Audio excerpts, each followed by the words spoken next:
and Watchmen now, and I've noticed a trend that even the people that are into prophecy, I think they're forgetting what prophecy is all about. It's to a warning, a foreknowledge, like reading tomorrow's newspaper about what's coming, to get people to repent of their sin, change the way they're living, and to enter the kingdom of heaven.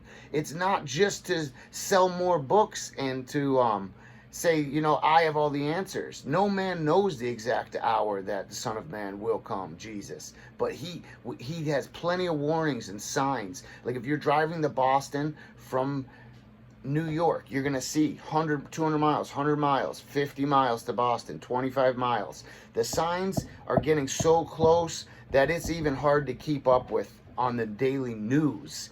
If you even watch that, to pick through spiritual eyes is the only way I recommend, because it's flooded with lies. But I just watch it sometimes to get my updates, to see on God's timetable and God's stopwatch, which is Israel, the center of the world, how far we are and how much time.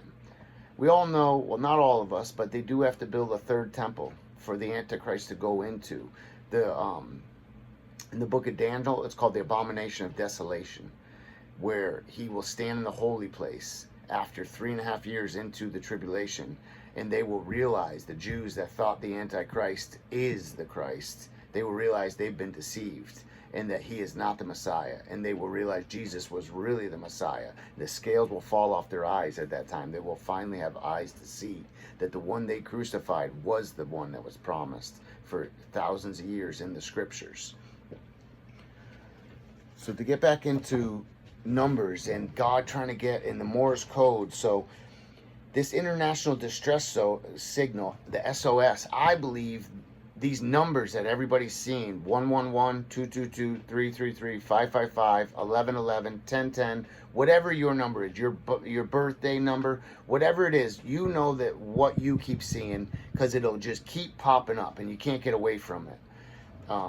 There's videos out there called this 222 after you, because that's how it is. When you start seeing these triple numbers or any numbers that God is trying to speak, he's trying to get you to do this, to call unto me, Jeremiah 33:3, and I will answer you and tell you great and unsearchable things you do not know.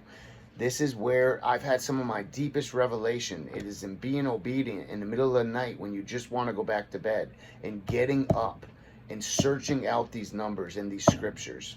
One I've been seeing a lot lately is 1110, not 1111. And yes, you could say it's 111 and then 0, or it's 1110.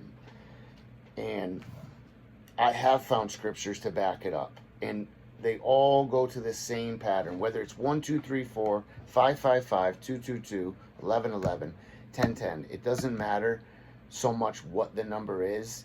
It's that, what is God speaking to you through the number?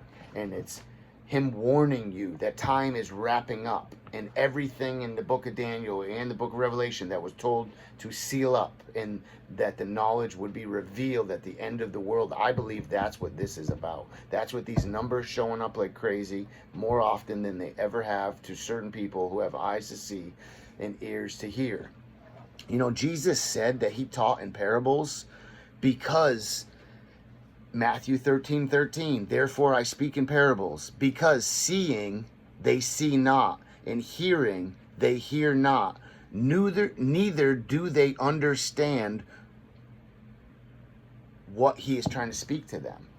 And that's because of laziness. They want to go to a conference. They want to go to a pastor on Sundays. They want someone else to do the hard work, the digging. Just today, I'm going on over 10 hours in the scriptures. And I'm not bragging. I'm just saying, when there's deep calling unto deep, it's a hunger. I have some signs I'd like to share that go hand in hand with these numbers, and with, just being hungry for what the Lord has for us.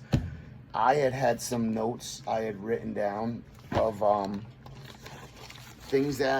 signs that you are hungry, and that the Lord is speaking to you, and that you are seeking the wisdom and the light, and that you can see the writing on a wall. There's another one, Daniel 5:5, when Nebuchadnezzar's grandson was partying with all his concubines and his friends, getting drunk and mocking the holy things of God. And he called for the gold chalices and cups to bring, that they had taken from the Holy of Holies from Jerusalem and from the temple that they destroyed, Babylon. And he was drinking, getting drunk, and then a hand appeared on the wall, and the writing on the wall was God. And it says, many, many tekel, which ended up saying, you know, you have been weighed in the scales, and your kingdom is found wanting. And the Medes and the Persians were outside the gate, and he thought he was so safe inside that city with the walls that nobody could break it down. But they had dug in underneath through the water channels, and they had gotten in, and they were he was gonna be killed that night. And when they called in Daniel, and he was the only one that could interpret it, Daniel 5:5 told him exactly. I'll read it to you right now.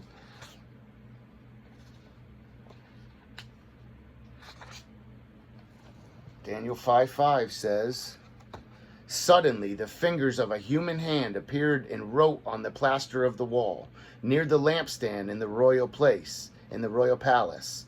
The king watched the hand as it wrote.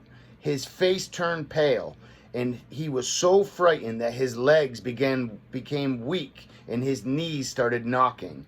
The king summoned the enchanters, the astrologers, and the diviners, the psychics. Then he said to these wise men of Babylon, whoever reads this writing and tells me what it means will be clothed in purple and have a gold chain placed around his neck, and he will be made the third highest ruler in the kingdom. Then all the king's wise men came in. They could not read the writing or tell the king what it meant. So King Belteshazzar became even more terrified, and his face grew more pale. His nobles were baffled. The queen, hearing the voices of the king and his nobles, came into the banquet hall. Said, may the king live forever, she said. Don't be alarmed. Don't look so pale. There is a man in your kingdom who has the spirit of the holy gods in him. The holy God is what she should have said. There's only one true living God. In the time of your father, Nebuchadnezzar, she meant your grandfather, he was found to have insight and intelligence and wisdom like that of the gods. Your father, King Nebuchadnezzar, appointed him chief of the magicians, enchanters, astrologers, and diviners. He did this because Daniel, whom the king called Belteshazzar, was found to have a keen mind and knowledge and understanding, and also the ability to interpret dreams, explain riddles, and solve difficult problems. Call for Daniel, and he will tell you what the writing means. So Daniel was brought in before the king, and the king said to him, are you Daniel, one of the exiles my father, the king, has brought from Judah? I have heard it that the spirit of the gods is in you, and that you have insight, intelligence, and outstanding wisdom. The wise men and enchanters were brought before me to read this writing and tell me what it means, because they could not explain it.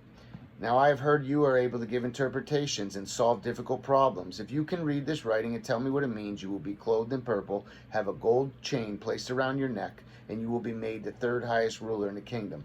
Then Daniel answered the king. I love this.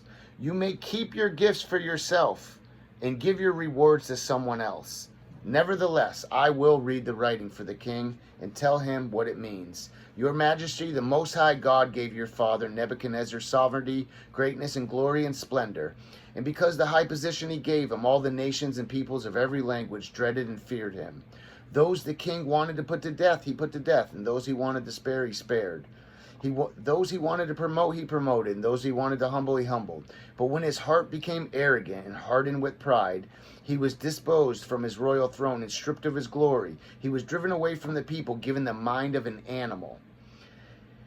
He lived with the wild donkeys and ate the grass like the ox, and his body was drenched with the dew of heaven, until he acknowledged that the Most High God is sovereign over all the kingdoms on earth, and he sets over them anyone he wishes. But you, Belteshazzar, his son, have not humbled yourself, though you knew all this.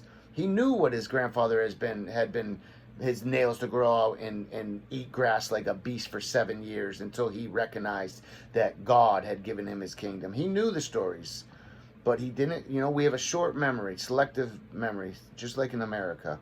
We don't know our history, and we're bound to relive it.